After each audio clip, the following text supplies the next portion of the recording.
सुबह होती है, शाम होती है और यूं ही ज़िंदगी तमाम होती है।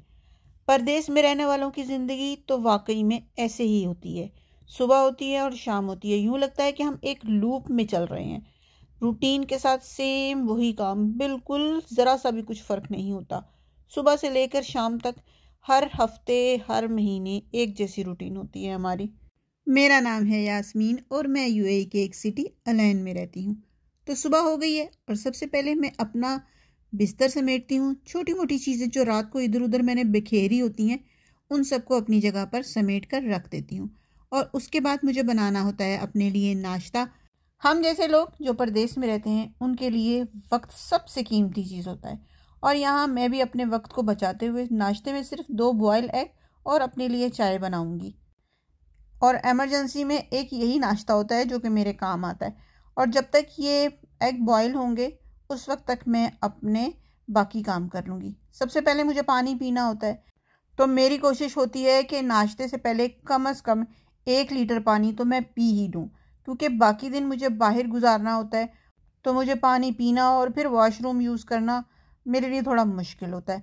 हाँ, कभी कभी ऐसा होता है कि मुझे वर्क फ्रॉम होम करना होता है तो उस दिन मेरे लिए मुश्किल नहीं होता, तो फिर भी मैं पानी की 2 बोतलें अपनी आदत के मुताबिक भर के रख लेती हूँ। आज पूरा दिन में ये पानी पी सकूँगी या नहीं ये मुझे नहीं पता। और यहाँ अंडे बॉयल हो गए हैं और अभी मैंने पील कर लूँगी, जब तक मेरी चाय भी बन जाएगी और ये होगा मेरा आज का नाश्ता। सुबह का जो टाइम होता है वो मेरा बहुत सुस्त होता है, उस वक्त मैं बहुत ढीली होती हूँ। तो मेरी कोशिश यही होती है कि मैं कोई लंबे चौड़े कामों में ना पड़ूँ। या तो मैं बॉयल एग ले लेती हूँ या फिर कोई दलिया वगैरह जो कि मैंने रात को बना के रखा हो, ताकि सुबह नाश्ते में मुझे इतना लंबा चौड़ा इंतज़ार ना करना पड़े, बनाना ना पड़े। हाँ, अलबत्ता अपने वीकेंड पे मैं अपने लिए एक बेहतरीन सा नाश्ता बनाती हूँ जिसमें मुझे ज़्यादा टाइम लग जाता है। और ये मेरा हेल्दी सा ब्रेकफास्ट रेडी है। शाम को वापसी पर मुझे 2-3 काम करने थे। मैंने सोचा कि आज ये काम भी करूं और साथ साथ ये वीडियो आप लोगों के साथ भी शेयर करूं। वापसी पे मेरी फ्रेंड ने मुझे रिसीव कर लिया, तो सबसे पहले लेना था हमें आटा, चक्की वाला आटा। ये अलैन बस स्टैंड के बिल्कुल साथ में एक चक्की है जहाँ से हम लोग खालिस आटा लेते हैं। और यहाँ पर इन्होंने देखो कितना बेहतरीन सा आइडिया था कि जो जो चीज़ इनके पास मौजूद है उन्होंने इनको इस तरह छोटे पैकेट्स में बनाकर एक साइड पे रखा हुआ है, ताकि देखने वालों को पता चल जाए कि क्या क्या चीज़ है। क्योंकि यहाँ पे लैंग्वेज का बहुत ज़्यादा मसला होता है। ये इंडियंस हैं, हमें भी बड़ा मसला होता है, लेकिन यह है कि मैं तो किसी ना किसी तरह अपनी बात समझा ही देती हूँ। ये जो फ़िश मार्केट है इसके बिल्कुल ऑपोजिट है ये जो शॉप है, एक बकाला है, साथ में ये इस तरह से चक्की है। उसके बाद हम लोग चले गए हैं लुलु मार्केट। कलर्स की इतनी वैरायटी होती है कि हमें समझ में नहीं आती कौन सा अच्छा और कौन सा ख़राब। आजकल मार्केट में हेयर ट्रीटमेंट बड़े ज़बरदस्त किस्म के आए हुए हैं। ये पैंटीन का न्यू लॉन्च है, ये हेयर फॉल ट्रीटमेंट है और इनकी 2-3 चीज़ें और मैंने यूज़ किया है, काफ़ी फ़ायदेमंद भी है ये। उसके बाद मुझे फिर आजकल नशा चढ़ा हुआ था कि मुझे नया कप लेना है, तो मुझे एक कप पसंद आया। मैंने सोचा कि चलो आज ये भी ले ही लूँ। अगर ये मार्केट थोड़ी सी भी मेरे वर्क प्लेस के करीब हो ना तो मैं कभी भी ना खाना बनाऊँ घर में। इतने हेल्दी ऑप्शन यहाँ पर लगे हुए थे, सैलेड, फ्रूट्स और ऊपर वाली साइड पे सारे सुशीज, लेकिन मुझे ये बिल्कुल भी पसंद नहीं है और मैंने कभी ट्राई भी नहीं किए हुए। नेक्स्ट डे फ्राइडे था और जो भी ग्रोसरी वगैरह लेनी थी वो लेने के बाद घर चली गई। और ये अगले दिन सुबह सुबह मैं अपने लिए नाश्ता बना रही थी और नाश्ते में आज मैंने अपने लिए बनानी है रोटी और उसके साथ देसी घी। ये मेरा फेवरेट नाश्ता है। पहले तो मैं शक्कर डाल के ना चूरी बना लेती थी, लेकिन अब शक्कर नहीं डालती, अब बस सिर्फ रोटी और देसी घी और साथ में अपनी चाय।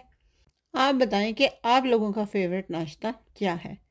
तो गरम गरम रोटी पे जब देसी घी डालो और उसकी जो खुशबू उठती है ना, आय हाय क्या बताऊं।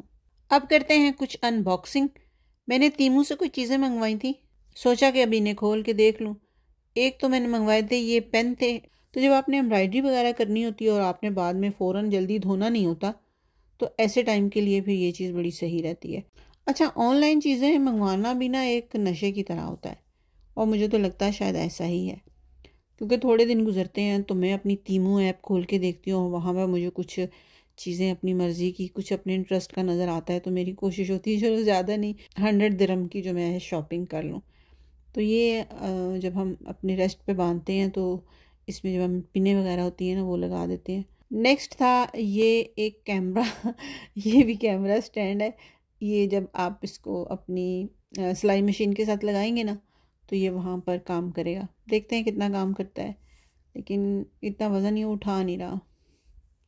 जब आप सिलाई मशीन के ऊपर कोई सिलाई वगैरह का काम करेंगे ना तो फिर ये वहाँ पर काम आएगा। नेक्स्ट टूल जो है वो भी सिलाई से ही रिलेटेड है। ये आप अपनी सिलाई मशीन के साथ लगा देते हैं तो फिर जो कपड़ा है ना आपका एक्स्ट्रा बाहर नहीं निकलता। जितना स्टिच का साइज़ लेना है वो उतना ही रहेगा, उससे ज़्यादा नहीं होगा। और उसके बाद ये सबसे काम की चीज़ थी, अगर आपने पाइपिंग बनानी है, जितनी चौड़ी पाइपिंग बनानी है, तो ये कोई 4-5 साइज़ थे इसके, बारीक और चौड़ी, तकरीबन इसके 5 साइज़ थे।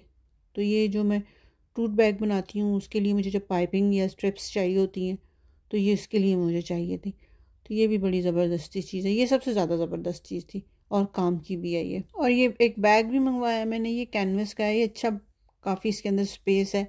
कोई चीज़ें वीज़ें रख के आपने अगर जिम वगैरह जाना हो तो ये वहाँ पर मेरे काम आएगा। कैसी लगी आपको आज की वीडियो अच्छी लगी है तो वीडियो को लाइक कर लें, चैनल पे नए हैं तो सब्सक्राइब कर लें। मिलते हैं नेक्स्ट वीडियो में, तब तक के लिए अल्लाह हाफिज़।